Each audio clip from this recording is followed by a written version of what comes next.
Good afternoon. Oh, it's not on.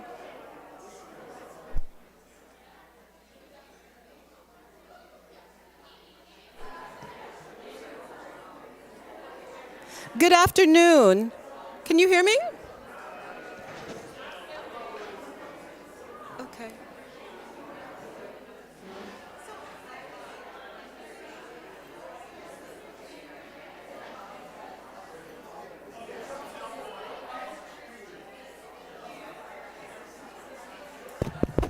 Yes, it is on. It's on. I'll just turn it up as you talk. It's also when it's very loud. Oh, true.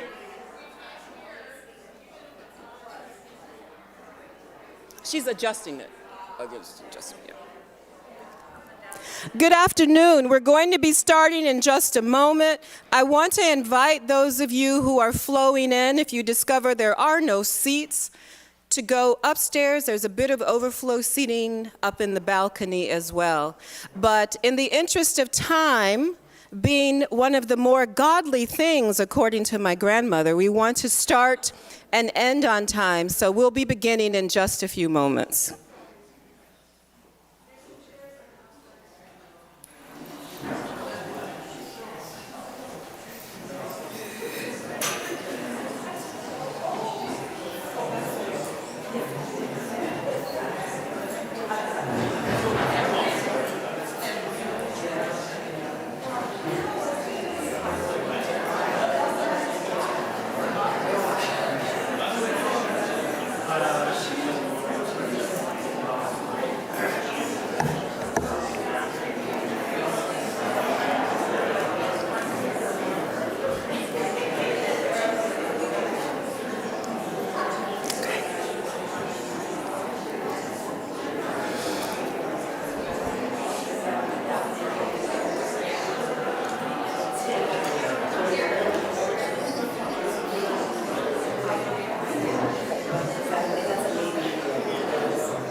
Here we go.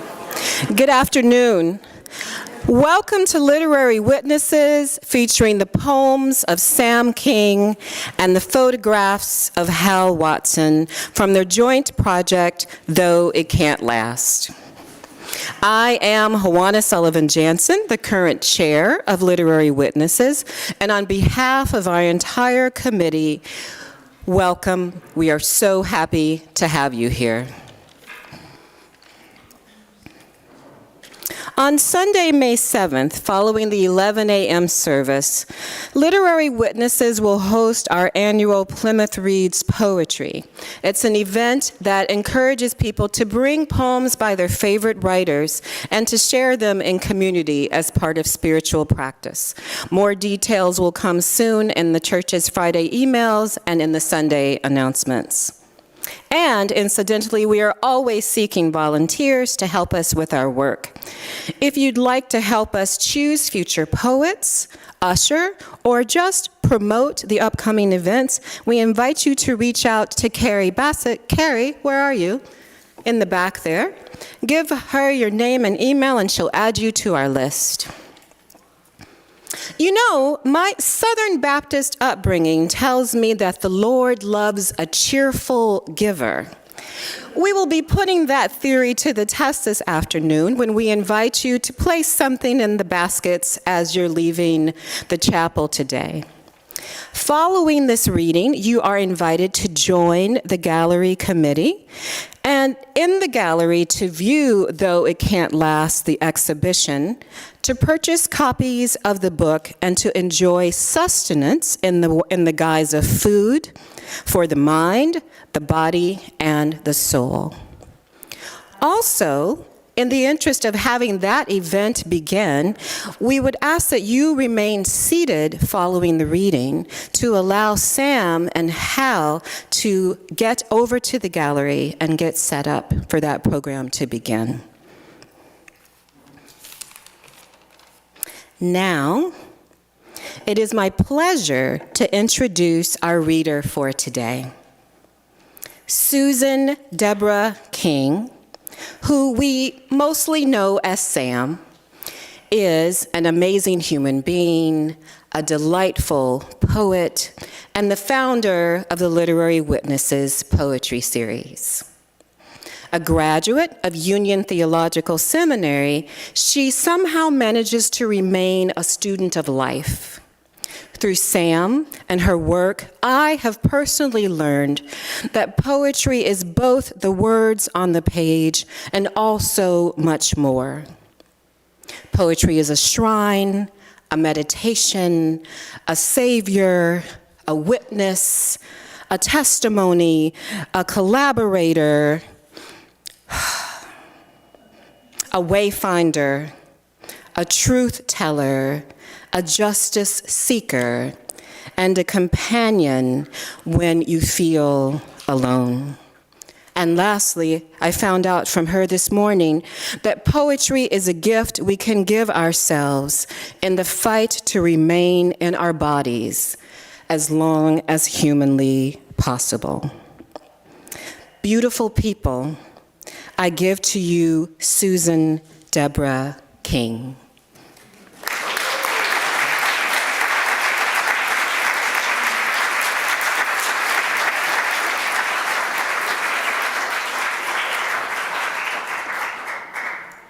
Wow, I'm sure I didn't deserve all that, but it's so heartening to me to know that Literary Witnesses goes on under Juana's wonderful leadership. Very, very consoling. And thank you to Literary Witnesses and to the Fine Arts Board here at Plymouth for welcoming us. We proposed an exhibit here, and they said yes. So we were really happy about that. And it's been wonderful they've been, shepherding us along through the whole process, and I'm very grateful to them. I would like, first, this project, I'll just tell you a little bit about how it started. Hal and I were friends through his parents. His parents were missioners to one of our churches in Connecticut, and meaning that Jim had started a new church development, and they came from a neighboring church to sort of prime the pump and be there and help us along. And when we moved here to Minnesota, Hal and his wife Maggie reached out to us and invited us for wonderful, relaxed afternoons and evenings of delicious food and conversation and friendship that developed over several years. And I always felt when I went to be at their house, there are certain people, a handful of people in my life who seem to really know how to live. And the Watsons just know how to be with whatever is happening, with the beauty of what's surrounding them, with the friends that are with them, without stress, without pressure, and I always felt so much more relaxed in their company. So, they were members of Plymouth for a while when we first moved here, but they have 3 wonderful children who grew up and needed other things to happen for them than traveling from River Falls, where they live, every Sunday morning. So,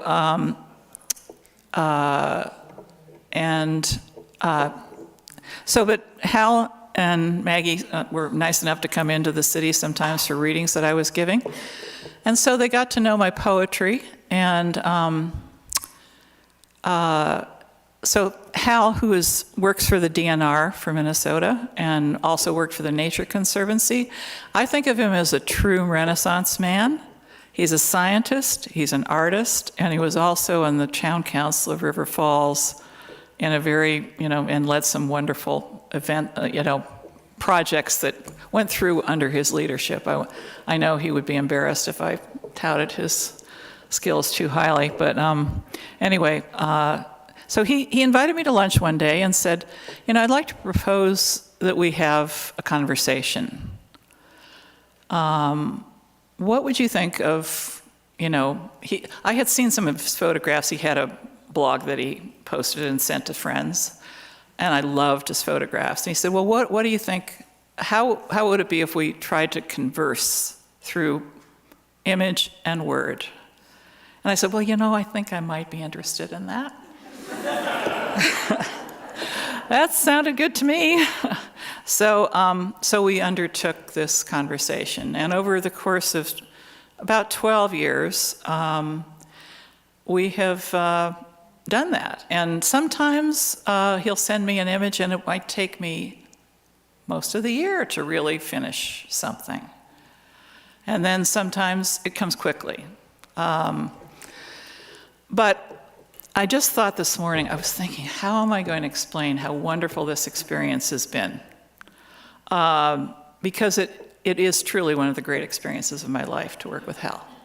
One of the really peak experiences. And I was thinking of likening it to those dreams that we all probably have at one time or another when you discover another room in your house. You think, oh, this room has been here all along, but I never knew about that room. Oh, wow, this room is really, whoa. I'm going to open the door to this room and go in. And I would say that there were more than one room that opened up for me because of working with Hal.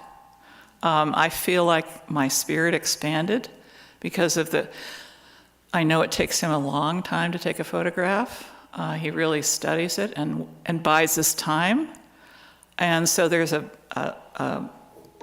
sort of intensification of spirit that happens with that kind of patience. And so that's why I'm sure it was such a powerful experience. So we wanted to share it eventually, and that's what we're doing today. And I'd like to say that we decided with this project that we wanted to donate the proceeds of the books, and I'm calling them broadsides, but the photographs with the poems, they are available for sale, and the proceeds of those will be dedicated for me to the Nature Conservancy and to Hal for the Kinnickinnic River Trust.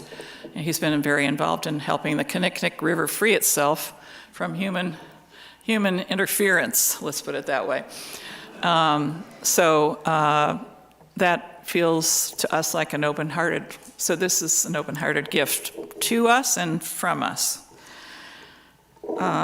So I'll just, we organized the book sort of vaguely by season. And the other thing I would say about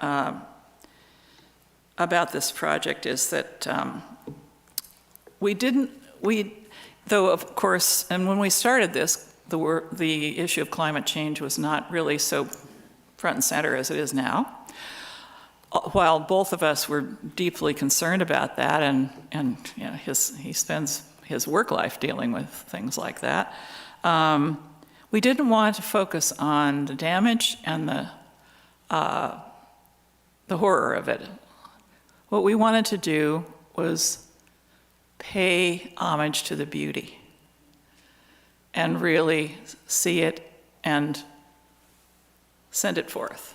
And so there are hints in this book of the fragility of our planet, but it isn't the central point. So I'll start with winter, since that's where we are. And the image is of shadows on snow. It's called Sundance. Is it up there?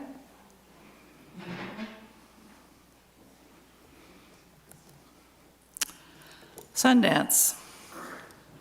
Burdened with being everybody's light, crucial to all growth, no days off. Burning all alone in the dark, and nothing to cool its heat. Who could begrudge the sun if it wants to take a turn with trees? If it wants to bend back their shadows tango-wise over new fallen snow, then lay them down so ghost limbs twine like lovers on sheets. Can't we indulge the deep pleasuring it gets from how they writhe, how they stretch and shrink, turning through the long saraband of the day? The marks they make, dark strokes upon the field's white page, could be doodlings of one weary of the round, or the mind of the universe at play. Choreographer's notes could be characters in a language of unutterable grace, or erased at day's end like mandalas or sand paintings, laid out for the healing of souls. The signature in a newfound hand of change.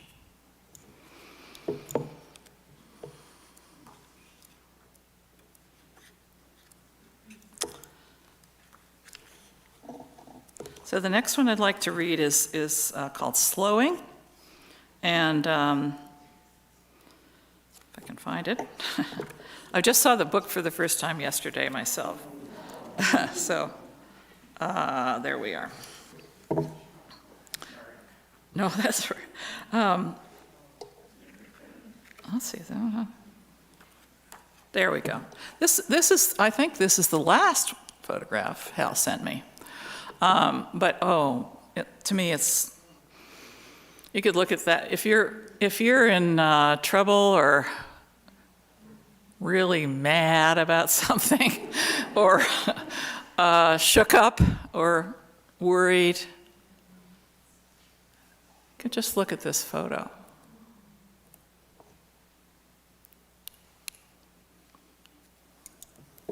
Slowing. Even a river needs to pause. Though it can't completely stop moving, nothing that lives is ever absolutely still. But sometimes it will slow down to reflect on the trees along its banks, their lush leafage, its surface affording the trees a mirror in which to admire themselves. How could it have missed, rushing past it as wont to do? What was all that turbulence about? Those sensual green billows leaning over the slightly undulant water so ravishingly. The bliss of being covered even with the image of such luxuriance. What was so important? Why was there such a need for speed? Let it idle for a while. Let it gather strength. A great outpouring might be required downstream. Let it just become blank, become smooth, so all it does is replicate the beauty it has been able to behold and make in this an offering of praise, since it cannot improve on what has been made by it knows not what. What indeed made the waters of which it is composed, or the current that carries it along? In this lull, it wonders. It wonders.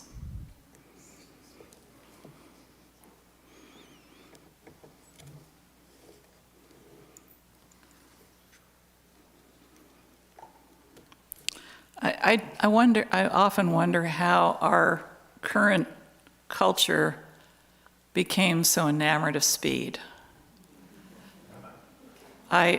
Maybe that's just an excuse because I've always been slow at everything. I don't know. True confessions, I play various word games on my phone in the morning. And the ones that require speed, I'm not good at those at all. I don't know. So I'm always grateful for something like this photograph that will really, I really think your pulse rate can go down looking at that.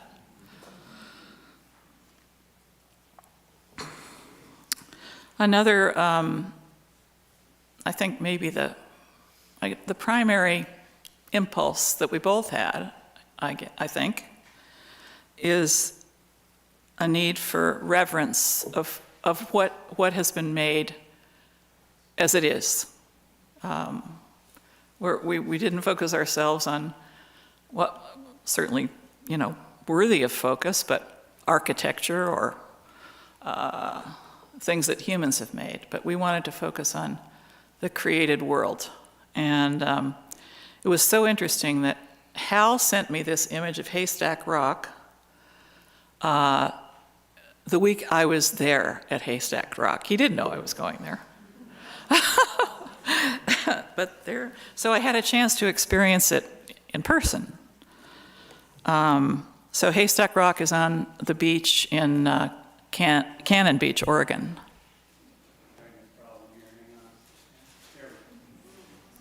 Yeah. And, just to marvel at the photograph, the perspective of this photograph is incredible. I don't know how, it feels like the God's view of Cannon Beach. How did he get it to be so big? It's amazing. Haystack Rock. There is no other reason to be here but to be taken up, to be overcome, overbrimmed, as in the throes of love by the height of this monolith, hawked from the belly of the earth and hurled, projectile landing Gothic archwise on this smooth, flat, rain-glazed strand where, in the face of its eons, we cipher attendants stand, our feet imprinting the wet sand for the time only of this tide. Despite our science, we so-called moderns place ourselves beneath it to expand, to be relieved, to be wonderstruck at forces we cannot begin to understand, though we're compelled to try. We can build taller monuments. Chartres is higher by over 100 feet. We cannot compose basalt, nor construct a catapult that could fling something this size. It is beyond us, beyond. And that is why we are drawn as pilgrims consumed with awe to venerate this giant crag. Let that impulse take us like a flame and burn away all but the corresponding nugget within, the crux, where the cosmos touches us inside.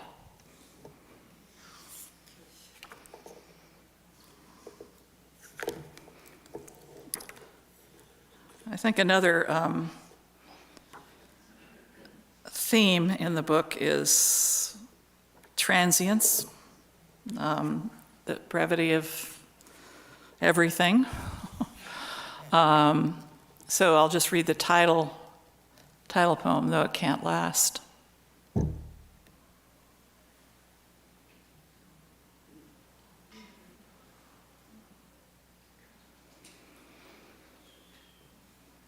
The moment just after dawn, when from nightmares of defection and dread, the world catches its breath. The pond yawns, blue with sky and smooth, reeds standing at high attention along the edges. Time stretches. Do we not long to rest here, as if in a sort of cocoon, unbesieged by lists and tasks, our only job to watch the light spread, water given goose flesh by the wind, clouds protean suggestive, flocks signing the scene in their vanishing script.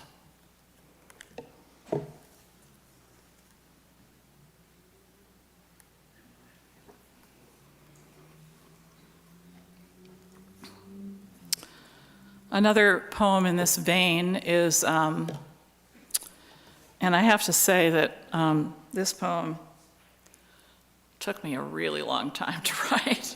It started as something else completely.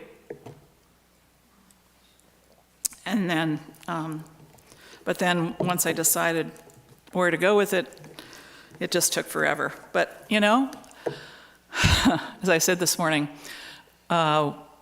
we who work in the arts, we don't mind spending hours and hours on one line. I mean, it's not,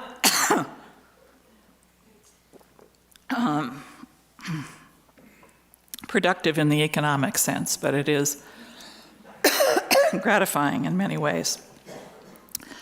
So, to become as mist.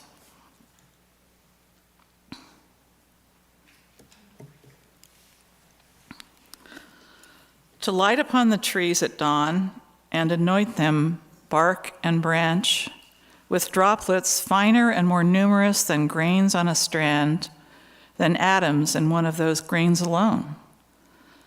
To envelop them in a cloud of awe, to cherish every crook and knob, every stem, to caress the underparts of leaves, trickling into the grooves, touching tips, tracing leaf veins, their courses, becoming intimate with galls and scars where limbs lopped off in wind, and to reverence over all their steady elegance, their reach and stretch, their responsiveness excruciatingly delicate to the breeze, from twitch to all-out peak. How they make the earth breathe. The sun can be counted on to disperse any urge to grasp or possess, since your sure disappearance, as the day advances, will render this moot, freeing them and you, transmuting desire into ineffable, rapturous esteem. Is such worship possible for those of us enfleshed? And to be so attended to oneself? How might that seem?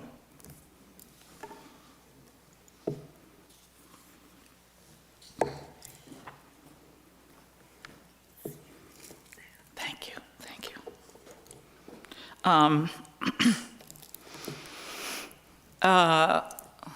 One of the wonderful and terrifying days of my life was when Hal took me on a walk along the Connecticut River, and it was treacherous, and my knees were bad even then. This was a while ago. But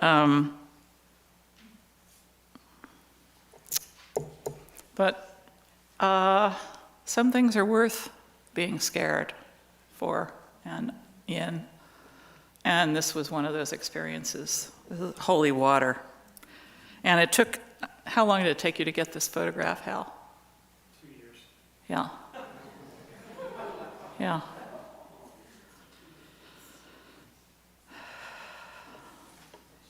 Holy water. It's thirst you didn't know you had will drive you with weak knees down a steep gorge to skid on pine needles, slip on mud, on loose rock, over ledges that narrow to nothing, to stare down certain injury or death. This is the edge where your yawning need is exposed, and you can only proceed if you entrust yourself, allow yourself to be steadied and caught mid-fall, knowing your companion is vulnerable too. There is no other way to reach the grotto, that rock-walled alcove with its floor of rubble where the river made a turn and withdrew. There you can stand under a great boulder covered in hanging moss, whose green filters the water trickling down over the rock, making it clean as it was at the beginning of the world. Look up. Open wide and let those drops rain on your face and into your mouth. Then you can sense the extent to which your life has been in drought. You want this quenching to extend, to cover the whole of your parched ground and make it fertile. But like most such consecrated moments, it transmutes into one of those droplets crystallized that you fondle as a talisman against doom.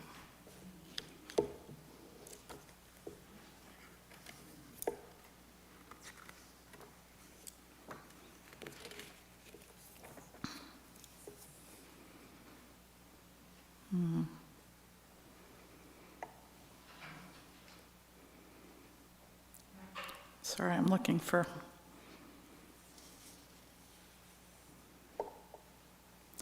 the same day, before we went to the grotto, Hal showed me something truly awesome. I'd always wondered what it would be like. When I was in 4th grade in Minnesota, I never did do it, but we were learning about Minnesota history, and I wanted to go to Lake Itasca because that's the source of the Mississippi River. I never did get there, but with Hal, I got to the source of the Kinnickinnic River.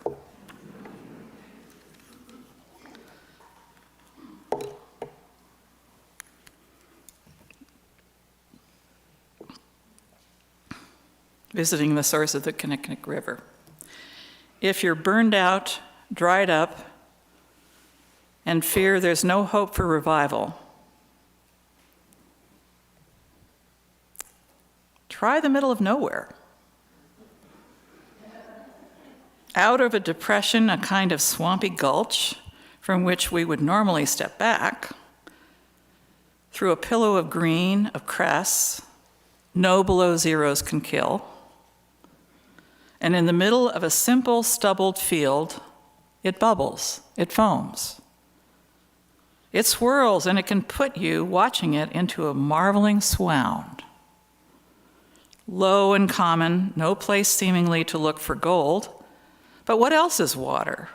Clean and gushed up from the center of the earth, what we're mostly made of after all. What we look for on other planets as life's surest sign.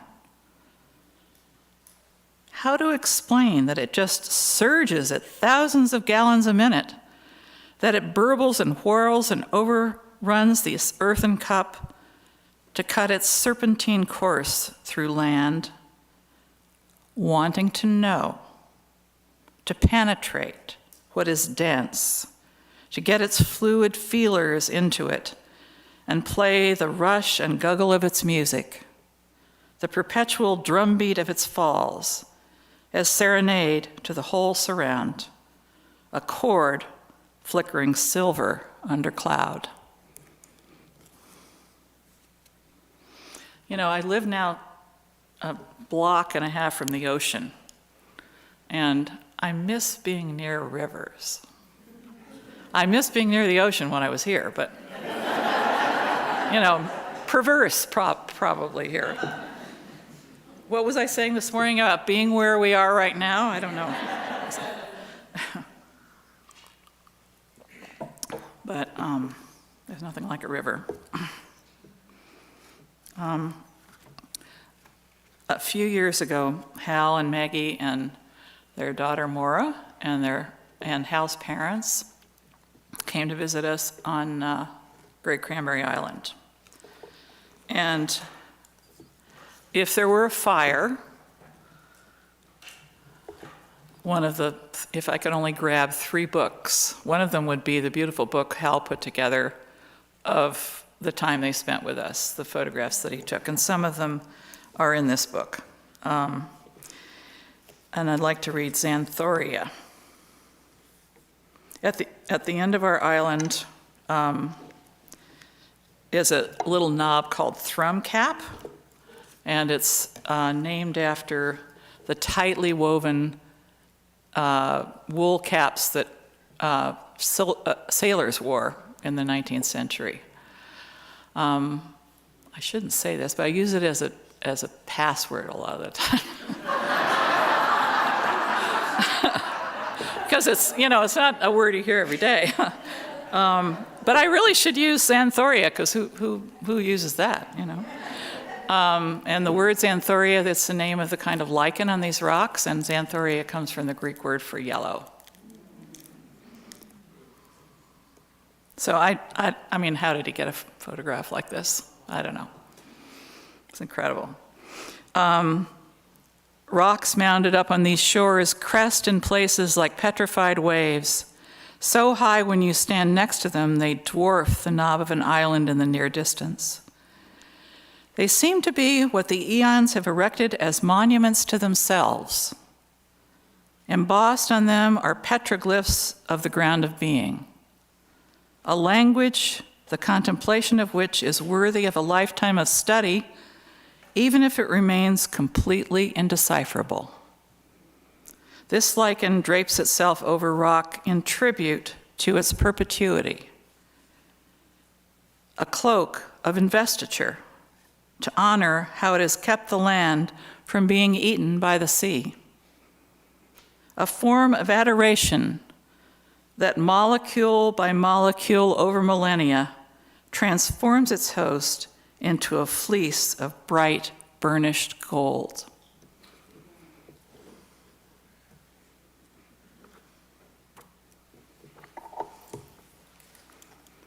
And speaking of gold, let's see. There's only one human in this book, and that's Hal's wife, Maggie. I love her. And he took this picture in the fall, and when I saw it, I couldn't help but thinking of Frost, in the yellow wood, making decisions in the yellow wood. And so this is one of the only poems in the book that really deals with the hard things that are going on. And Maggie has always been an activist herself. She's a fierce teacher and activist, so it's suiting for her, I think. Choices in the yellow wood.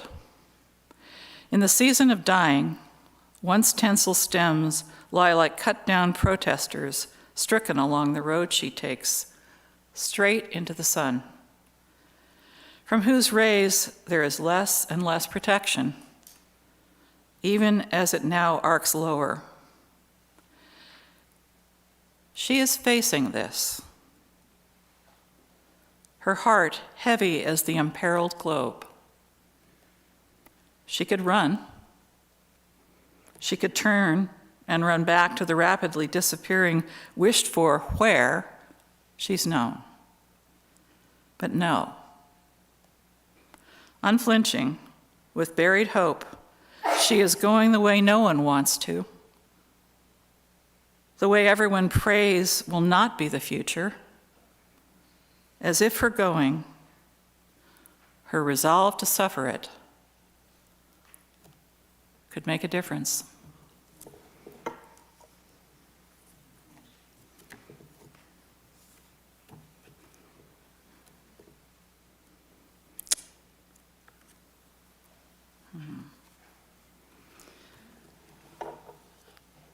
There was a time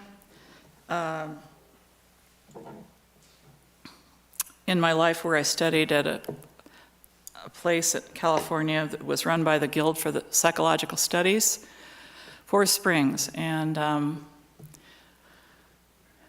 was Walter Wink, my teacher and friend, who sent me there. And one of the things they did in their seminars, they worked on the gospel material and myths of other cultures, did literature, dance, artwork, everything. I wouldn't be here if I hadn't gone there. And one of the things they worked on was with the parable of the Samaritan. And they asked each participant to identify with parts of with the characters in who is the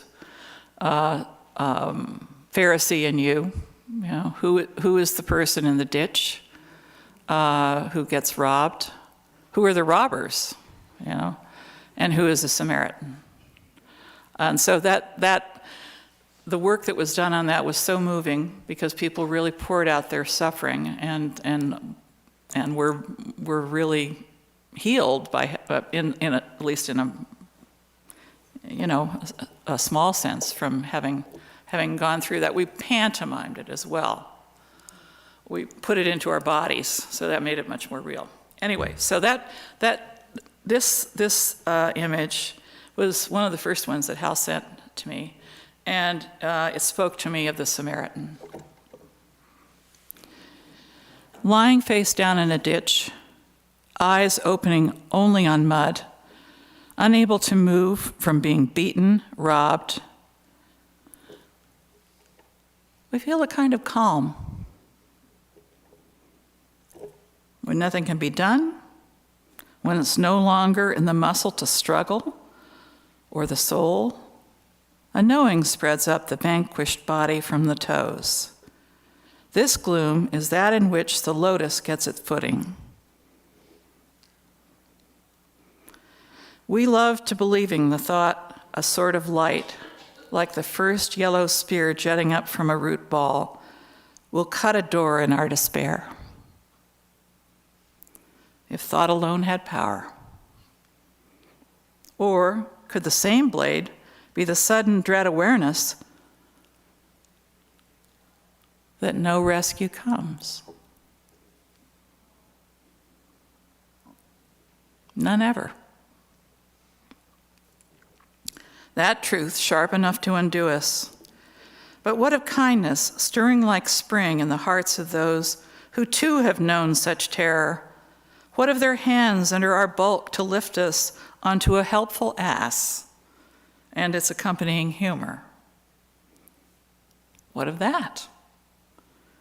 Really, old thing, you look a fright. Stiff upper lip then, no? Then let's get you sorted out. Nothing can be counted on.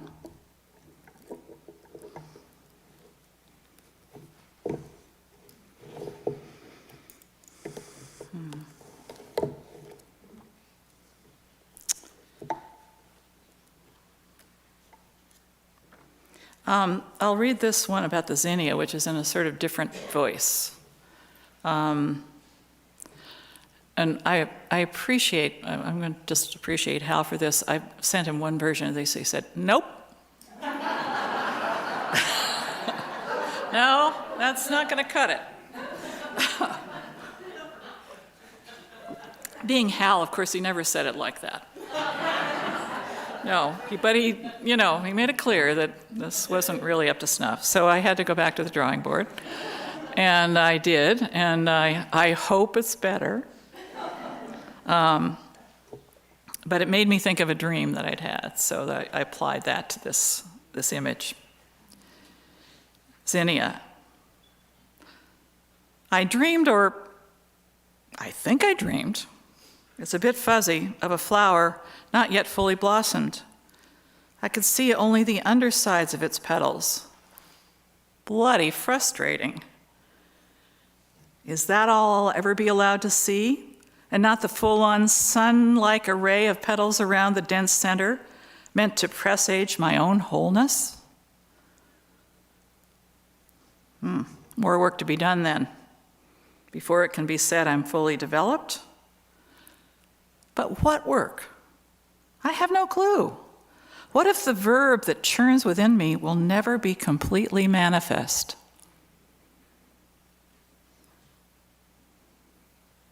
Anguish. Insupportable. But who ever really gets that? Is it unreasonable to ask? Is this half-bloomed underangle meant to help me come to terms with partial efflorescence? To show me the beauty, the poignancy of something I can't accept, and fuzzy because I can't focus on it yet? What life can ever be totally finished before death?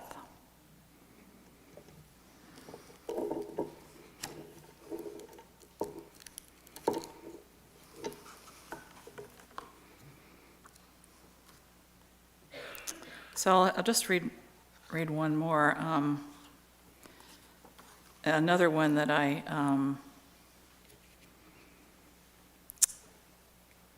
had trouble with, that took me a long, long time to come up with. It was a really powerful image, and I wasn't sure what to make of it, but that was the whole point. This having the edge. Where is that? There it is. As you can see it's You don't know quite what time of day this was taking place in. I didn't. I was told, but I still didn't believe it. And that's, that's sort of the nature of the musings about this particular work. And I use a quote with this from Theodor Retke. "The edge is what I have." It's hard to tell whether dark clouds clamp down on light to swallow it, or they're part of night's oven out of which the cake of this day's birth will emerge, candles lit. Are lake reeds thrusting last points to test dusk, or pricks to bring us to attention? Day breaks. Sunrise brings an end to darkness, to pain, to hiding. Sunset is the beginning of night, of fear, of rest. Loss can tear open a fertile abyss. What's sought after can quickly morph into a trap. Dark as refuge with its theater of dreams, the scorch of hard truths shedding their light. Buried within all endings are seeds in start. In everything starting hides the shade of its demise. Nothing stops. Nothing ever stops. The zigzag continuum. Heartbeats, moods, markets, pointing to the door out leading to some other place. At the hinges, though, the horizons, those arbitrary lines we devise, our faces color like the sky in exultation or grief. If we could take comfort in the eternal round, if we could curb our surges and go with lowering, we would miss the spurring pathos that is our lot, the absolute unknowing as we're going through it, of what is what. The trepidation of hailing the uncertain blade with which our figure is cut, the sweet lacerations of desire, the fortitude to hang dangling on the cusp with wonder, coursing through us as blood.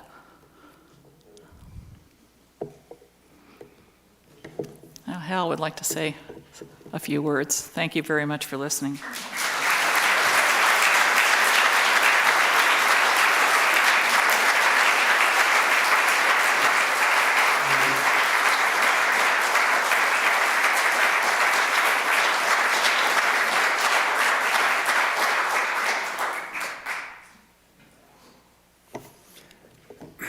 Thank you, Sam.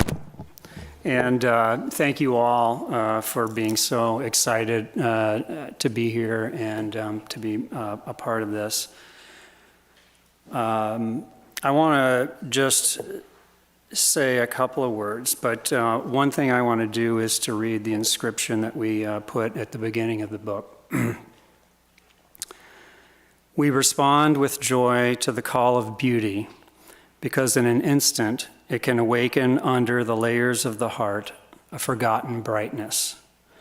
Plato said, "Beauty was ours in all its brightness. Whole were we who celebrated that festival."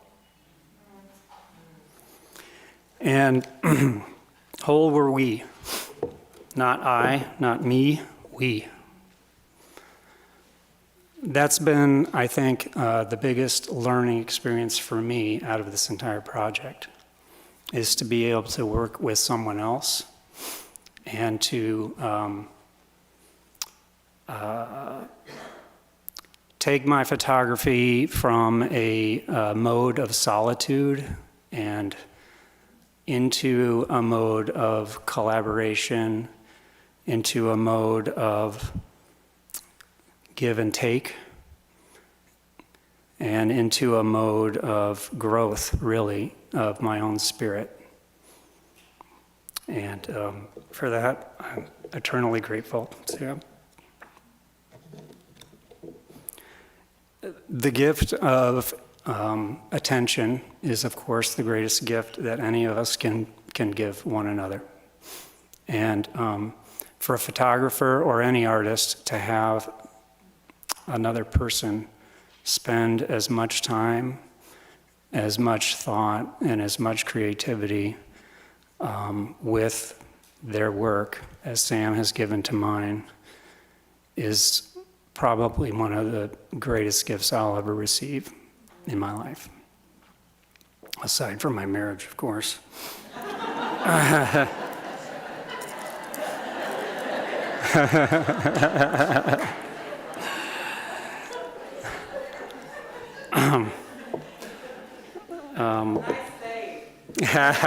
Thank you. And let me, so in many cases, I've been able in this project to, well, one gift that we can give each other is to show each other the things that we love, to bring someone to a place that we love, to help someone or take a loved one and allow them an experience that we've had. And Sam was mentioning, so for me, this is part of what we were able to do together. I was able to bring Sam into a place of wonder that I knew. And Sam had a magic key in her pocket. It was like she mentioned a door opening up into a room that she hadn't known was there before. But she had the key to that door. And I led her to that door, and then she pulled a magic key out of her pocket, and we opened the door together. And both of us really, I think, were just in awe of what happened after that.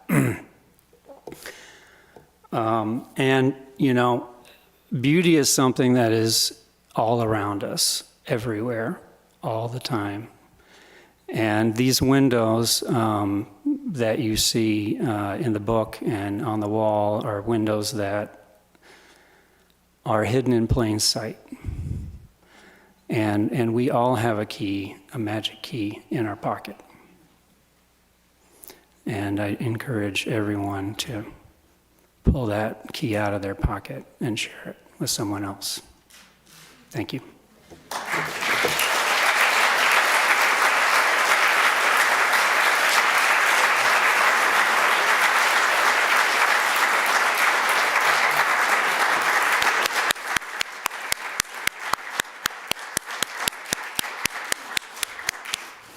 What a gracious gift the two of you have given us today. I want to invite you now, Sam and Hal, to make the journey over to the gallery as we wait with our adoring eyes and allow you to make that journey. I also want to be sure that folks know that this project was an astounding feat with 3 different groups collaborating to make all the pieces come together. If you were here this morning at 10 a.m., you were able to hear Sam do a reading on poetry as spiritual meditation. Then you were able to join us now for Hal's photographs and Sam's poems from Though It Can't Last.